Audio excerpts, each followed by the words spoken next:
I am checking out some beautiful, beautiful needlework. I'm standing here with Joaquin Betke Vargas. And tell me what we have here. Today we have a wonderful assortment of 60 years of work by Florence Bet George, who is Assyrian. And she's learned this process of needlework through a school in Iran by nuns that are French. And it basically uses a process of a simple needle that you can sew with and a simple thread like this one.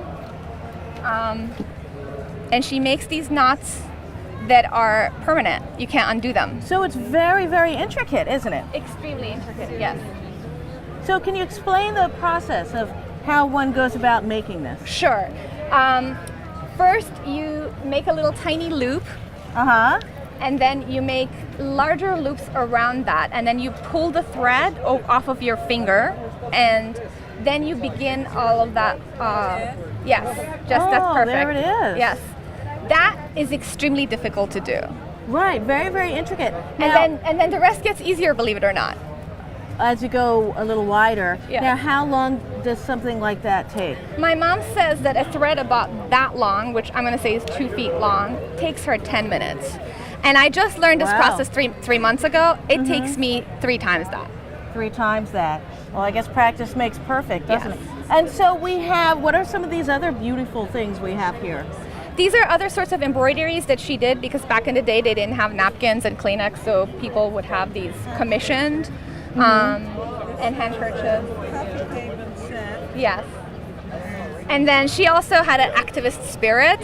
So long ago when she made this piece, which has traveled to several galleries in the United States, she made this piece that translates to anyone who works for their nation, or for their country or their community, their name will be preserved in history.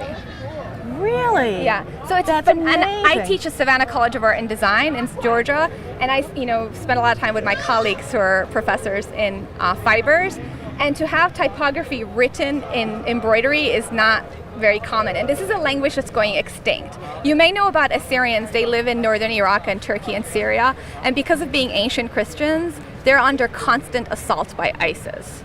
So not only is the language, in turmoil, being completely lost, our community is also being assaulted right now. So things like this, very, very important to remember history. And we're very proud of being here at this community, that they've given an opportunity for a woman to show her work and to also just simply have this conversation with you to let you know that we're here, we're alive, and we're happy to be part of this community. Well, and making beautiful, beautiful things. Yes. Thank you very much. Learning more and more as we travel around. I'm Diane from Chelmsford TeleMedia at the 2015 Lowell Folk Festival.